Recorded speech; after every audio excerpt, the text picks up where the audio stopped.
Hello and welcome to Victims of the Punt, our show about New South Wales horse racing. Saturday's meeting's at Randwick and is on the lands of the Bidjigal and Gadigal people. We acknowledge them as the traditional owners and pay our respects to their elders, past, present and emerging. A little bit of a stripped back version of the show again this week, same as last week. Our production whiz is unfortunately still unavailable, but that will be rectified next week.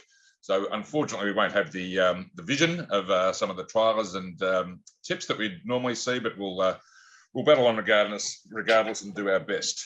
The show is brought to you by Australian-owned and operated bookmaker ReadyBet, the winner-finding machine that is Mailbag Bloodstock. And speaking of winners, how about Keats at Sale yesterday?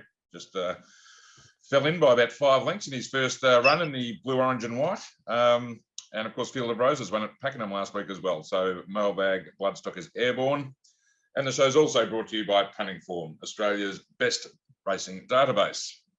Rob Scurry is with us again. He's coming off a very profitable August for his mounting yard mail service, running at about 15% PO2, I think.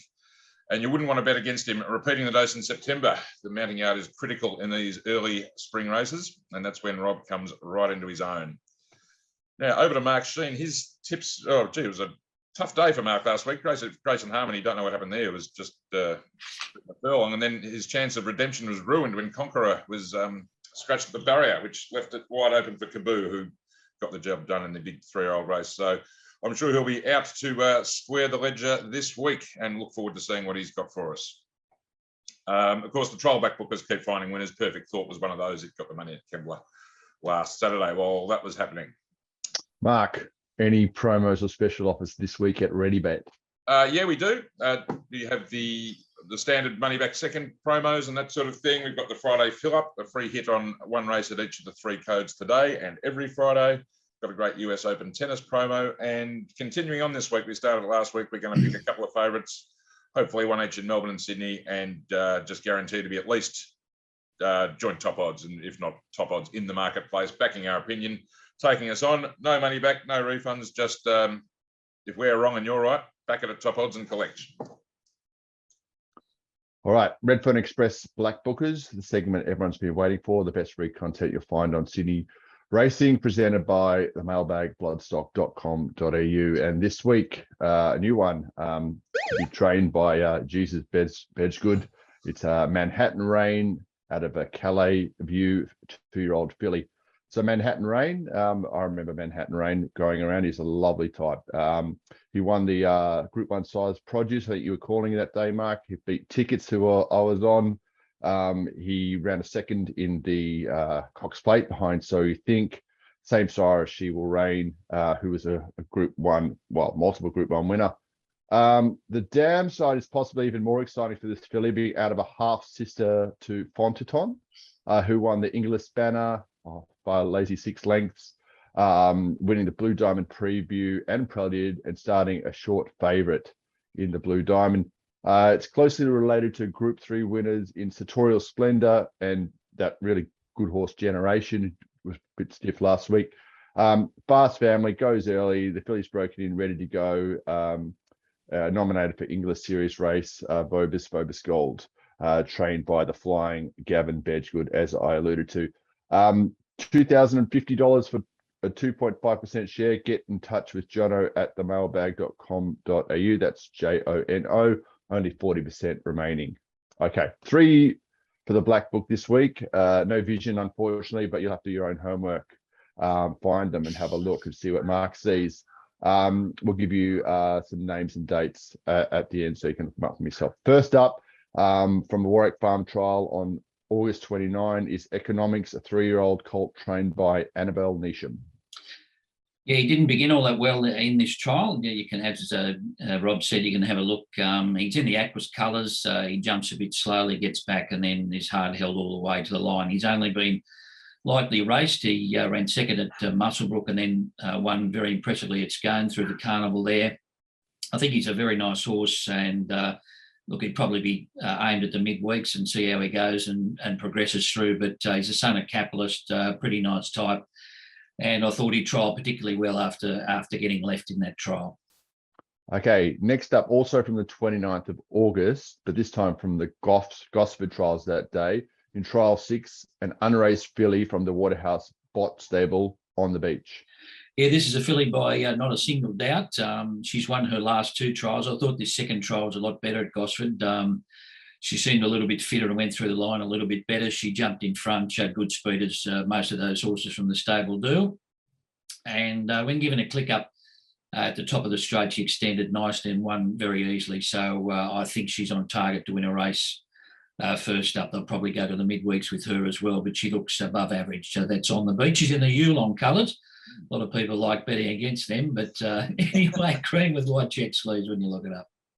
All right. Finally, hot off the press from yesterday's Canterbury trials on September 1, Mark Newnham, this time a Willinga Ruppio. Yeah, this horse has come back really well. He won 2 races last time in, one at Hawkesbury and one at Rosehill. He was a very immature type of done deal 3-year-old. I think he'll be a lot stronger with that spell under his belt, and he looks to be airborne at the moment. Admittedly, the track was heavy there at Canterbury, and he probably got through that ground really well, but he trialled quite nicely at Randwick before that. So I think he's really on target to go to the next level this time in. So watch out for him first up as well, Willinga Ruppio, and he'll be much better once he gets to a mile even 2,000 metres. Certainly will, Mark. He showed a bit of promise last time in, especially over those middle distance trips. And yes, that's good to hear that he's come back well. So there's sure to be a race for him. And I'm keen to see that Waterhouse filly too. She's a very flashy chestnut, obviously got early speed. Will be a good betting proposition when she turns up. Right, now we turn our attention to Saturday at Randwick. Really starting to get into the swing of spring now. Unfortunately, the track's currently a soft 7. Mark tells me that there's no rain yet today, but there are showers forecast, and Euro saying 8 to 15 possibly tomorrow. I hope that's not the case, because that could really make a bit of a mess of the track. And there's a very strong southerly wind forecast tomorrow too. So just tread a bit warily here. It could pay to wait and see what happens with the pattern. 7 metre rail, Mark, what are you thinking there? Yeah, it's a bit of a treacherous position, in my opinion. It could favour leaders. We'll just have to see as the day progresses. I like one in the first, so I'm not going to get any guide there. But just looking at my stuff, they're normally a bit on pace and inside. What do you think? Yeah, lanes 1 and 2 tend to have an advantage there. It's a bit hit and miss. Sometimes they can make ground, but it's certainly not, a sweeper's track like you can see at Randwick with the rail in the closer in positions. It really does. Once that rail gets out past 6, you probably want to be lanes 1 and 2, and preferably on pace, to be honest. So again, we'll just wait and see what happens with the weather and that track pattern. So, right, we've got 2 selections from Mark for tomorrow's meeting, and this is a bit of a surprise to me. We're having a go in race 1, the Highway. I think this is the first for you, Mark, isn't it? It is, but I did actually have a saver on this horse in the Silver Shadow first up, Opal Ridge.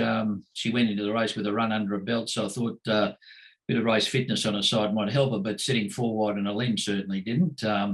Look, she was a tragedy beaten the start before at Rosehill, and she was badly held up there. McAvoy just got in a bad spot on the fence. That was on rain-affected ground. And then she sat wide there, as I said, in the fillies race the other day. So this looks a massive drop in class. McDonald takes the ride. Look, I'm not stepping right outside the box here, finding a favourite, but I think this is a race that suits her nicely. Participator, the second favourite, has drawn poorly, got a long way back last start, so I'm not sure where he gets to from that barrier. So I think Opal Ridge looks the winner of race 1. Yeah, highways have a bit of a, they're a bit maligned by the punters, and I understand why. I mean, most weeks it's just highway horses racing each other, but when you find one who you think is a bit better than highway class, they can be pretty good betting propositions. You get a horse like, I remember Noble Boy was winning them. The horses that were clearly better than highway class can be pretty good bets in this grade. Does a horse like that stand out in the yard, Rob? Is better than highway class? 100%. Noble Boy, probably the best looker to come out of highway. Then It's Me as well was another one who stood out like a sore thumb. Yeah. So yard will be important, but Mark seems to have identified one there. Opal Ridge, obviously they have better things in mind than highways for her. Right, we'll move on to Mark's next selection in one of the features, the Chelmsford Stakes, race 8. What have you got here, Mark? Yeah, look, I'm just a little bit worried now with that more rain and the track pattern, but I was really impressed by Surefire first up. As I said, I think in the review show through the autumn, I thought this horse was badly disadvantaged by heavy tracks. He's a big, heavy, fast neck rock. And even though he was racing well, I don't think those bog 9 and 10s were certainly in his favour. And you saw that he got there on about a dead 5 at Rosehill for the first time in Australia, and he won like a gazelle. So I am just a little bit worried if this track gets downgraded, but I thought the way that he won the other day and the sectionals that he ran for the last 600 and 400 were outstanding. And this looks a very weak weight for age race to me. You've got to go looking for excuses for Moanga. Obviously, Montefilia is a very good mare, and she probably sets up well for this race considering the depth in this race. But I just thought that Surefire did a good job last time in, considering that he was racing on unsuitable tracks. And McDonald rides here. I'm hoping that they roll forward, doesn't get too far back. And I think if he repeats that run at Rosehill, it'll be very hard to beat. Yeah, you were on him first up, Rob, were you? Yeah, mate, I was. Good memory. Thanks for that. Yeah, he came back really, really well. Coat was glowing, and it was a pretty easy bet to have. Look, I'm not sure. There's I can make excuse. I'm always interested to see how Moanga parades. If this track gets downgraded anymore, like a horse like Stockman, he seems to be flying, getting better and better. But yeah, obviously, Surefire's got that run under his belt, and if the track doesn't get downgraded too hard, he's his favourite for a good reason. Yeah, he's around the $3.30 mark with ReadyBet at the moment. Yard going to be critical there with Montefilia. I think she's probably the best horse in the race on her day, but she can tend to take a run to peak. So we'll wait with interest what the yard tells us tomorrow. Mark, what did you think of that race the other day? Like Benno and Stockman were only beaten a couple of lengths. Does that put a question mark on the race? But we've seen that before, like She's Ideal and that other horse from overseas ran a good race, Khatib Nortique, or whatever its name was. Yeah.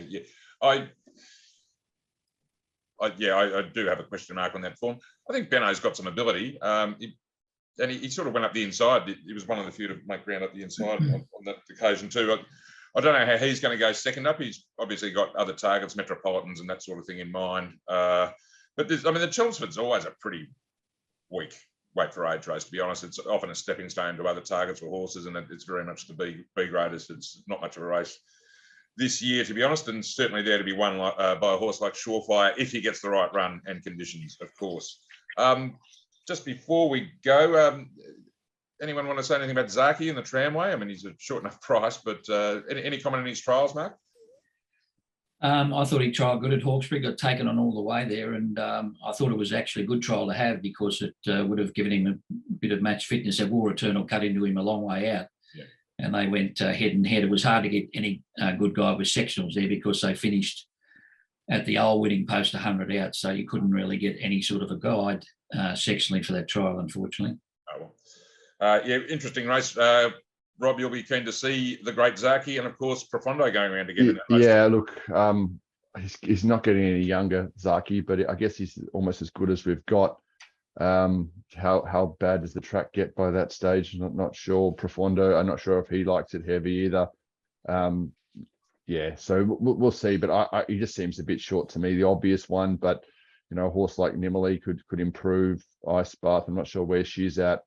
Prime Candidate will probably run an honest race and might be hard, set a decent tempo. But Colding can't run on wet ground either. So it does seem like Zaki's race, but seems short enough to me. Looks pretty well in Ice Bath with 53 if it does get really wet. That's the key, isn't it? If it is downgraded, I'm sure the market will tune into her. No doubt about that. She loves the mud, and she is certainly one of yours, isn't she, Rob?